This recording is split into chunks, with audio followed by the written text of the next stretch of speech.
Welcome to Webline. चीचन की birthday party शुरू हो जाती है। रुवानली चीचन के कॉन्सर्ट को काफ़ी ज़्यादा एंजॉय कर रही थी। उसके गाने को सुनकर रुवानली को अपनी सारी पुरानी बातें याद आ रही थी, पर तभी ही उसे मुयांग की कही बात याद आती है। वो म्याओ म्याओ से बाथरूम का बहाना मारकर बाहर जाती है। बाहर आकर वो याचुन को मिलने के लिए बुलाती है। वो सोच रही थी कि आज तो उसे सारी चीज़ों का एंड यहीं पर ही करना है, पर तभी ही उसे किसी का मैसेज आता है तो वो वहाँ से चली जाती है। चीचन जब कॉस्ट्यूम बदलने के लिए नीचे आता है तो वो सेक्रेटरी से पूछता है कि याजुन कहाँ पर चली गई। तो वो कहता है कि याजुन अपना फ़ोन लेकर कहीं पर चली गई है, कब से गई है, अभी तक वापस लौट कर नहीं आई है। चीचन उसे कहता है कि अभी तो मैं स्टेज पर जा रहा हूँ, पर अगर वो आए तो प्लीज़ मुझे बता देना। इतना कहते ही वो स्टेज पर फिर से चला जाता है। एंकर सभी से कह रहा था कि जो भी लकी फैन होगा उसे चीचन से हक करने का मौका मिलेगा। चीचन देखता है कि रुवानली यहाँ पर नहीं है तो वो म्याओ म्याओ को बुला लेता है। जब म्याओ म्याओ उसके पास आती है तो चीचन उसे कहता है कि ये रुवानली कहाँ पर चली गई है। यहाँ पर रुवानली आई थी किसी फैन गर्ल से मिलने के लिए। रुवानली उसे कहती है कि अच्छा तो तुम मुझे धमका रही थी एंड तुम्हें सब पता है कि उस वुडन हाउस में क्या हुआ था। तुम क्या चीचन की कोई स्टॉकर फैन हो? तो वो फैन गर्ल कहती है कि रुवानली तुम तो काफ़ी ज़्यादा बेशरम हो। तुमने वांग वैंगशु के साथ रात गुजारी, पर फिर भी तुम खुद को चीचन की गर्लफ्रेंड कहती हो। रुवानली उसे कहती है कि अच्छा तो तुमने देखा था कि वांग वैंगशु मेरे साथ क्या कर रहा है, तो तुम्हें मेरी मदद करनी चाहिए थी ना। तो वो फैन कहती है कि तुम तो काफ़ी ज़्यादा बेशरम हो, चलो मेरे साथ, आज तुम्हारा फंडा मैं सबके सामने फोड़ती हूँ। रुवानली उसे कहती है कि मुझे पता लग गया है कि जो मेरे बारे में गलत गलत मीम बना रहा था वो तुम थी। चीचन यहाँ पर जैसे ही कॉन्सर्ट ख़त्म होता है तो वो भागा हुआ रुवानली को ढूंढने के लिए जाने लगता है। यहाँ पर रुवानली अभी भी उस फैन गर्ल के साथ लड़ रही थी। चीचन याजुन के पास आकर उससे पूछता है कि रुवानली कहाँ पर है। तो याजुन उसे कहती है कि रुवानली ने मुझे यहाँ पर मिलने के लिए बुलाया, अब पता नहीं वो खुद कहाँ चली गई। ये सुनकर चीचन फिर से वहाँ से चला जाता है। याजुन कहती है कि क्या कुछ हुआ है, ये इस तरह से स्टेज छोड़कर कैसे जा सकता है। यहाँ पर वो फैन गर्ल रुवानली को मारने वाली थी, पर तभी ही बीच में चीचन आ जाता है।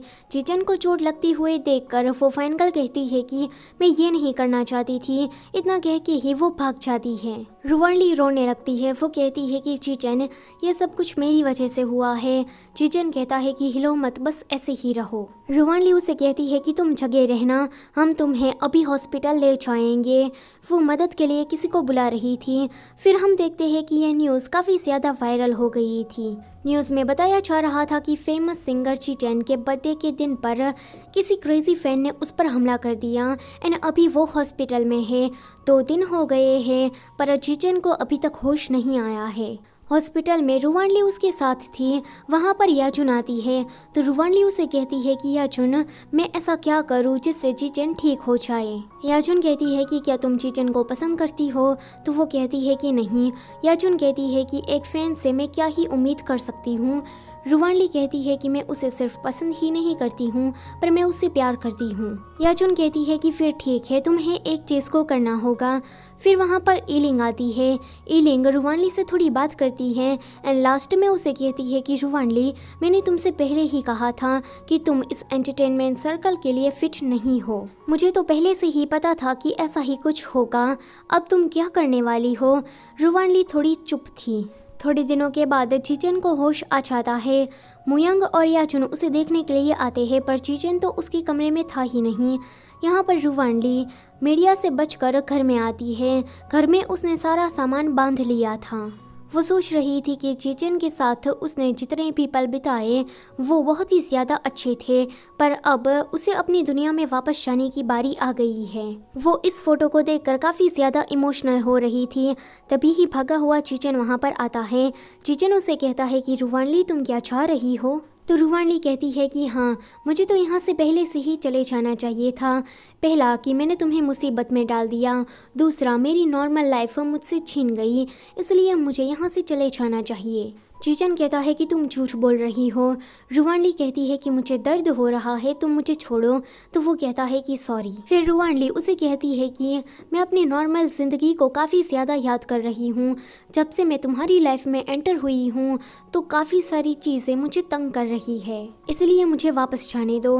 तो चीचन कहता है कि अगर मैं तुमसे ये कहूँ कि मैं तुम्हें पसंद करता हूँ तो रुवानली सोचती है कि देखो रुवानली, तुमने अपना माइंड बना लिया है तो तुम चीचन की बातों से पिघल नहीं सकती। रुवानली उसे कहती है कि तुम्हारे साथ रहने में मुझे घुटन सी महसूस होती है।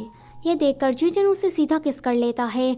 तो वो कहती है कि ऐसा मत करो, मैं प्रिटेंड करूँगी कि यहाँ पर कुछ नहीं हुआ है और ये जो 3 महीने मैंने तुम्हारे साथ बिताए इसे मैं एक सपना समझ लूँगी। सो इसी के साथ ये वाला चैप्टर होता है यहीं पर ही ख़त्म। Don't forget to like, share and subscribe. Thank you for watching.